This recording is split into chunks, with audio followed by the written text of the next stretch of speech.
Why losing weight after pregnancy feels so difficult? कभी ऐसा हुआ है कि आपने अपनी पोस्टमार्टम बॉडी को शीशे में देखा हो, आईने में देखा हो आपने, तो आपको ऐसा महसूस हुआ हो कि कुछ भी कर लो मेरा वेट नहीं जा रहा है, वेट वैसे के वैसे ही अटका हुआ है।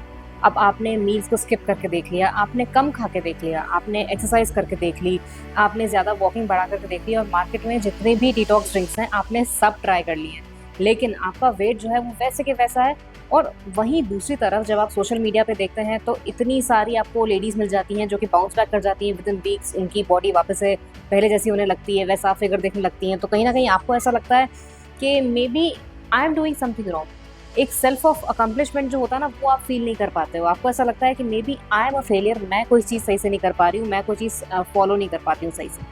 पर आप ये समझने की कोशिश करें कि सोशल मीडिया को अपनी ज़िंदगी का सच मत मानिए। ये समझिए कि पोस्टपार्टम वेट लॉस सिर्फ कैलोरीज की बात नहीं होती है।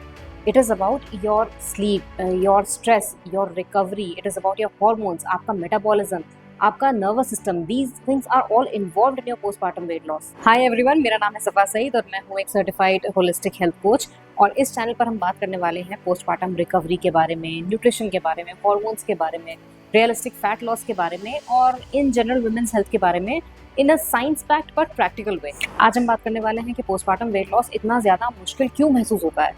It is not because women are lazy, it is not because they lack discipline, it is because postpartum bodies are physiologically different. तो कैलोरीज इन कैलोरीज आउट वाला सिंपल कॉन्सेप्ट यहाँ पे थोड़ा कम काम करता है। सबसे पहले तो ये बात समझने की जरूरत है कि हमारी body does not instantly go back to normal after delivery.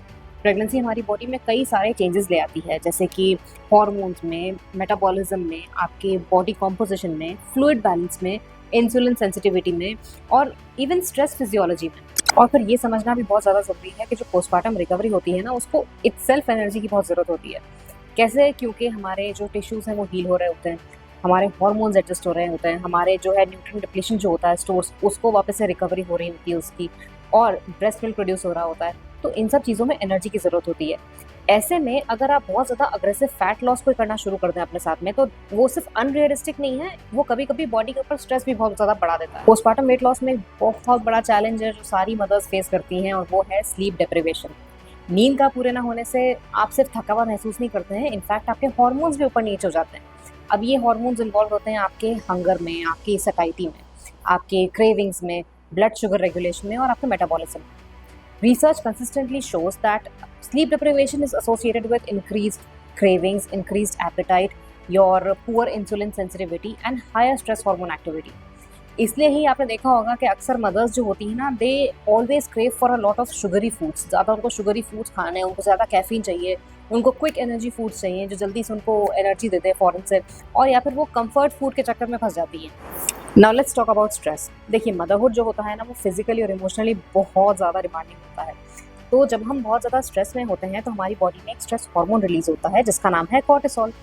तो अभी जो कॉर्टिसोल है, it's not a bad hormone, actually it's a very good hormone, it's required for survival. हमारे सर्वाइवल के लिए बहुत ही इंपॉर्टेंट हार्मोन है कॉर्टिसोल। लेकिन क्या होता है कि जब हम लंबे टाइम तक बिल्कुल स्ट्रेस रहती है हमारी बॉडी, तो ये जो कॉर्टिसोल है हमारी बॉडी में बहुत लंबे टाइम तक रहता है एलिवेटेड लेवल्स पर। अब एलिवेटेड लेवल्स पर जो कॉर्टिसोल होता है तो हमारी क्रेविंग्स इंक्रीज हो जाती है, हमारा इमोशनल हंगर हमारा इंक्रीज हो जाता है, हमारा जो है एपेटाइट बिल्कुल ऊपर नीचे हो जाता है, कभी भी बहुत भूख लगने लग जाती है, बहुत ज़्यादा हम खाने लग जाते हैं, हमारी स्लीप खराब हो जाती है, फटीग होने लगता है, इन्फ्लेमेशन डेवलप हो जाता है बॉडी के अंदर। और बहुत से लोगों में बेली फैट की जो मेजर वजह है वो स्ट्रेस ही है। जितना ज़्यादा कॉर्टिसोल लेवल्स आपकी बॉडी में बढ़ा होगा, आपका एब्डोमिनल फैट उतना ही ज़्यादा जिद्दी होगा, वो आसानी से नहीं जाएगा।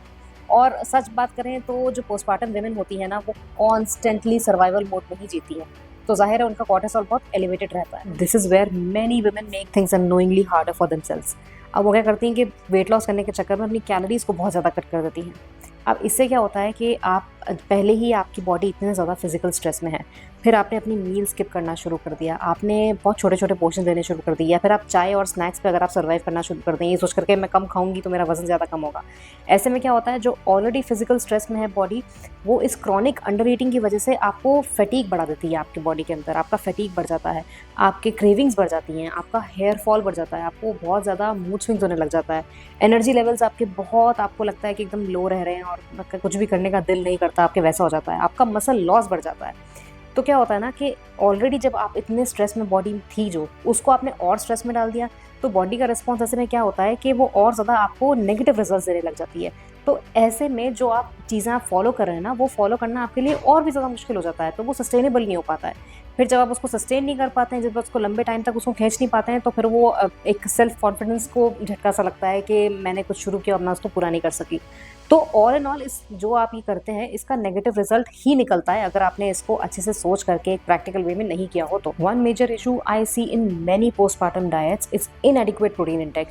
आई नो कि आपने बहुत ज़्यादा सुन लिया प्रोटीन के बारे में सोशल मीडिया के ऊपर, लेकिन protein is incredibly important in postpartum diets. वो क्यों ज़रूरी है? आपकी रिकवरी के लिए ज़रूरी है, आपके मसल मेंटेनेंस के लिए ज़रूरी है, आपको फीलिंग ऑफ फुलनेस देने के लिए ज़रूरी है, वो आपके ब्लड शुगर को रेगुलेट करने के लिए ज़रूरी है, और आपकी ओवरऑल मेटाबॉलिक हेल्थ के लिए प्रोटीन आपकी डाइट में होना बहुत ज़रूरी है। पर ज़्यादातर मदर्स की डाइट आप देखिए वो किस पे सर्वाइव करती हैं?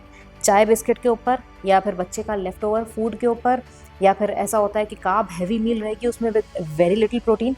अब इससे ना ही सिर्फ आपकी रिकवरी डिले होगी, पर आपके एनर्जी लेवल्स और आपके हंगर भी बहुत ऊपर नीचे होते रहेंगे। एक और मिसकंसेप्शन है जो अक्सर मैं सुनती हूँ कि वो बोलकर फीमेल्स को प्रेगनेंसी में जो है 2 लोगों का खाना खिलाया जाता है कि भाई ब्रेस्ट फीडिंग जब कराओगे तो सारा ये जो एक्स्ट्रा वेट है सब निकल जाएगा। तो ये कुछ हद तक सही है, लेकिन आपको ये समझने की भी ज़रूरत है कि reality is much more complicated then that.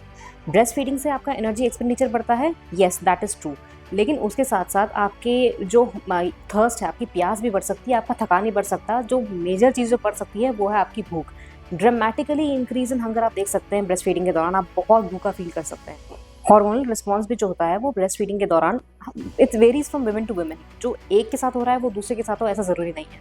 तो यही वजह है कि आप देखेंगे कि कुछ फीमेल्स जो होती हैं वो बच्चे को जब फीड कराती हैं, जब ब्रेस्ट फीड कराती हैं, तो उनका वेट गिर जाता है, कुछ का वेट वैसे के वैसे मेंटेन रहता है और कुछ का इवन बढ़ भी जाता है। तो it doesn't make you a failure, ये बस एक नॉर्मल सी चीज़ है जो सबके साथ होती है। We cannot ignore medical factors as well. कई फीमेल्स में आफ्टर प्रेगनेंसी जो है वो थायराइड डिस्फंक्शन हो जाता है, और या तो पोस्टपार्टम थायराइडाइटिस होता है या फिर जो हाइपोथायराइडिज्म है उसके सिम्टम्स थोड़े से वर्सन हो जाते हैं। तो इसके सिम्टम्स क्या क्या हैं? जैसे कि फटीग होता है आपको, जब आपको थायराइड आपका डिस्फंक्शन हो जाता है आपको फटीग रहने लगता है, आपकी एनर्जी लो रहती है, आपको कॉन्स्टिपेशन रहता है, आपको हेयर फॉल बहुत ज़्यादा होने लग जाता है, और आपको ऐसा लगता है कि आपका वेट जो है वो इसका रेगुलेशन बड़ा मुश्किल होता जा रहा है। वेट बढ़ जाता है आसानी से, वो कम आसानी से नहीं होता है। इसलिए जो भी परसिस्टेंट कोई सिम्टम्स अगर आपको लग रहे हैं, आपकी बॉडी में कुछ ऐसे महसूस हो रहे हैं, तो उसको जस्ट मदरहुड करके इग्नोर मत करिए, उसको चेकअप कराइए। तो अब सवाल ये है कि what does support healthy postpartum weight loss? First is focus on recovery before aggressive restriction. सबसे पहली चीज़ आपको ये देखनी है कि अपनी रिकवरी के ऊपर ध्यान देना है, आपको अपनी मील्स को रेस्ट्रिक्ट करके अपने आप को पनिश नहीं करना है। दूसरी चीज़ आपको ये देखनी है कि प्रायोरिटाइज प्रोटीन एंड बैलेंस्ड मील। जैसा कि मैंने पहले भी आपको बताया, पहले भी समझाया मैंने आपको वीडियो में कि किस तरह से प्रोटीन हमारी बॉडी के लिए इंपॉर्टेंट है। तो प्रायोरिटाइज करना प्रोटीन को हर मील में बहुत ज़्यादा ज़रूरी है। तीसरा है अवॉइड एक्सट्रीम डाइटिंग। कभी भी एकदम से एकदम उसमें लो कैलोरी वाले फूड के ऊपर मत जाइए, सारी कैलोरीज अपनी कट मत करिए क्योंकि आपने कहीं सोशल मीडिया पे वो चीज़ देख ली है। एक्सट्रीम डाइटिंग पे कभी मत जाइए क्योंकि वो सस्टेनेबल नहीं है। भले ही आपका अभी वेट लॉस हो भी जाए तो आप उसको सारी ज़िंदगी कंटिन्यू नहीं कर सकते हैं। चौथा क्या हो सकता है कि आप अपनी support sleep whenever realistically possible. मतलब जब भी आप सो सकें, जब भी आपको लगे कि हाँ अगर आपकी नींद पूरी हो पा रही तो नींद को पूरा ज़रूर करिए, क्योंकि नींद ना पूरा होने से वेट लॉस बहुत मुश्किल हो जाता है। पांचवा क्या हो सकता है कि build sustainable habits instead of punishment based routine. जैसा कि मैंने बताया कि आप सोशल मीडिया पे देखते हैं किसी डाइट से, किसी डिटॉक्स, उससे आप इंप्रेस हो गए और आपने उसको फॉलो करना शुरू कर दिया, पर इट इज़ नॉट सस्टेनेबल। तो जहाँ पे कोई चीज़ सस्टेनेबली आप नहीं फॉलो कर सकते हैं, वहीं आपका कॉन्फिडेंस अपने अंदर कम हो जाता है। तो इस वजह से शुरुआत ही ऐसी करिए कि भले ही आपका फैट लॉस स्लो हो, लेकिन वो सस्टेनेबल तरीके से आपको आपके रिजल्ट तक लेकर जाए। आप और क्या कर सकते हैं आप कि be patient with your body, क्योंकि क्या है कि जो पोस्टपार्टम बॉडी होती है ना, उसको आप रश नहीं कर सकते हो। और जो हेल्दी फैट लॉस है ये कोई 2 वीक का प्रोजेक्ट नहीं है, 2 वीक का ट्रांसफॉर्मेशन प्रोजेक्ट नहीं है। इसमें आपको टाइम लगेगा, ये आपको एक्सेप्ट करना पड़ेगा। And I really want all the mothers out there to hear this from me.